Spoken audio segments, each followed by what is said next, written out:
ਲਓ ਜੀ, ਇੱਕ ਬੜਾ ਦਿਲਚਸਪ ਕੰਮ ਹੋਇਆ ਜੀ ਕਿ ਲਾਹੌਰ ਦੇ ਵਿੱਚ ਪਿਛਲੇ ਕਈਆਂ ਦਿਨਾਂ ਤੋਂ ਮੁਰਗੀ ਦੀਆਂ ਜਿਹੜੀ ਕੀਮਤਾਂ ਸਨ, ਛੋਟੀ ਈਦ ਤੋਂ ਥੋੜਾ ਸਾ ਪਹਿਲੇ ਸ਼ੁਰੂ ਹੋਈਆਂ ਵਧਣੀਆਂ ਤੇ ਉਹ ਹੁਣ ਜਨਾਬ ਬਹੁਤ ਵੱਧ ਗਈਆਂ। ਬਲਕਿ ਛੋਟੀ ਈਦ ਵਾਲੀ ਰਾਤ ਜਿਹੜੀ ਸੀ, ਚਾਂਦ ਰਾਤ, ਉਹ ਤਾਂ ਇੰਜ ਹੋਇਆ ਕਿ 1200 ਰੁਪਏ ਕਿਲੋ ਤੱਕ ਵੀ ਕੀਮਤਾਂ ਚਲੀਆਂ ਗਈਆਂ। ਔਰ ਆਮ ਲੋਕਾਂ ਨੂੰ ਤਾਂ ਸਮਝ ਨਹੀਂ ਲੱਗੀ ਕਿ ਯਾਰ ਇਹ ਬਣਨ ਕੀ ਡਿਆ ਸਾਡੇ ਨਾਲ। ਤੇ ਇਦੋਂ ਬਾਅਦ ਵੀ ਜਦੋਂ ਕੀਮਤਾਂ ਥੱਲੇ ਨਹੀਂ ਨਾ ਗਈਆਂ ਤੇ ਲੋਕਾਂ ਨੇ ਸੋਚਿਆ ਕਿ ਇੱਕ ਮਾਫੀਆ ਆ ਗਿਆ। 2 ਦਿਨ ਪਹਿਲੇ ਵਜ਼ੀਰ ਆਜ਼ਮ ਨੇ ਕਿਹਾ ਕਿ ਇਸ ਮੁਲਕ ਨੂੰ ਮਾਫੀਆ ਜਿਹੜੇ ਨੇ ਉਹ ਗੈਰ ਮੁਸਤਹਕਮ ਕਰਨ ਡਏ ਨੇ, ਤੇ ਲੋਕਾਂ ਦਾ ਫਿਰ ਵੀ ਸ਼ਾਇਦ ਧਿਆਨ ਨਾ ਗਿਆ। ਪਰ ਫਿਰ ਇੱਕ ਗੱਲ ਦੇ ਨਾਲ ਉਹਨਾਂ ਨੂੰ ਪਤਾ ਲੱਗ ਗਿਆ ਕਿ ਇੱਥੇ ਮਾਫੀਆ ਐਕਟਿਵ ਹੋ ਜਾਵੇ ਤਾਂ ਬੜਾ ਤਗੜਾ ਹੈ। ਹੋਇਆ ਹੈ ਕਿ 3-4 ਦਿਨ ਦੀ ਗੱਲ ਹੈ ਕਿ ਪੰਜਾਬ ਹਕੂਮਤ ਨੇ ਕਿਹਾ ਜੀ ਕਿ ਅਸੀਂ ਮੁਜ਼ਾਕਰਾਤ ਕੀਤੇ ਨੇ ਮੁਰਗੀ ਫਰੋਸ਼ਾਂ ਦੇ ਨਾਲ, ਔਰ ਉਹਨਾਂ ਨੇ ਹੜਤਾਲ ਕੀਤੀ ਸੀ। ਲਓ ਜੀ, ਯਕੀਨ ਮੰਨੋ ਕਿ ਕੋਈ ਹੜਤਾਲ ਨਹੀਂ ਸੀ ਔਰ ਸਾਰੀ ਜਗ੍ਹਾ ਤੋਂ ਮੁਰਗੀ ਮਿਲਣ ਡਈ ਸੀ। ਤੇ ਕਿਸੇ ਨੂੰ ਪਤਾ ਵੀ ਨਹੀਂ ਸੀ ਕਿ ਪੰਜਾਬ ਹਕੂਮਤ ਨੇ ਇਹਨਾਂ ਨਾਲ ਮੁਜ਼ਾਕਰਾਤ ਕਰਨ ਡਈ। ਤੇ ਉਹਨਾਂ ਨੇ ਜਨਾਬ ਕਿਹਾ ਕਿ ਅਸੀਂ ਮੁਜ਼ਾਕਰਾਤ ਕੀਤੇ ਨੇ ਤੇ 550 ਦੀ ਜਿਹੜੀ ਮੁਰਗੀ ਸੀ ਨਾ, ਉਹਦੀ ਕੀਮਤ ਹੁਣ ਠੀਕ ਹੈ 700 ਰੁਪਇਆ ਹੋ ਗਈ। ਲਓ ਜੀ, ਇਹ ਮੁਜ਼ਾਕਰਾਤ ਹੋਏ ਔਰ ਉਹਨੂੰ ਕਿਹਾ ਗਿਆ ਇਹ ਕਾਮਯਾਬ ਮੁਜ਼ਾਕਰਾਤ।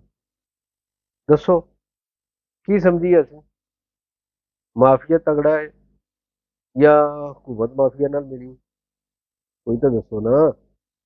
ਲਓ ਜੀ, ਇੱਕ ਬੜਾ ਦਿਲਚਸਪ ਕੰਮ ਹੋਇਆ ਜੀ ਕਿ ਲਾਹੌਰ ਦੇ ਵਿੱਚ ਪਿਛਲੇ ਕਈਆਂ ਦਿਨਾਂ ਤੋਂ ਮੁਰਗੀ ਦੀਆਂ ਜਿਹੜੀ ਕੀਮਤਾਂ ਸਨ, ਛੋਟੀ ਈਦ ਤੋਂ ਥੋੜਾ ਸਾ ਪਹਿਲੇ ਸ਼ੁਰੂ ਹੋਈਆਂ ਵਧਣੀਆਂ ਤੇ ਉਹ ਹੁਣ ਜਨਾਬ ਬਹੁਤ ਵੱਧ ਗਈਆਂ।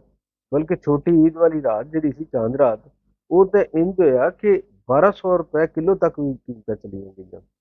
ਔਰ ਆਮ ਲੋਕਾਂ ਨੂੰ ਤਾਂ ਸਮਝ ਨਹੀਂ ਲੱਗੀ ਕਿ ਯਾਰ ਇਹ ਬਣਨ ਕੀ ਡਿਆ ਸਾਡੇ ਨਾਲ। ਤੇ ਇਦੋਂ ਬਾਅਦ ਵੀ ਜਦੋਂ ਕੀਮਤਾਂ ਥੱਲੇ ਨਹੀਂ ਨਾ ਗਈਆਂ ਤੇ ਲੋਕਾਂ ਨੇ ਸੋਚਿਆ ਕਿ ਇੱਕ ਮਾਫੀਆ ਆ ਗਿਆ।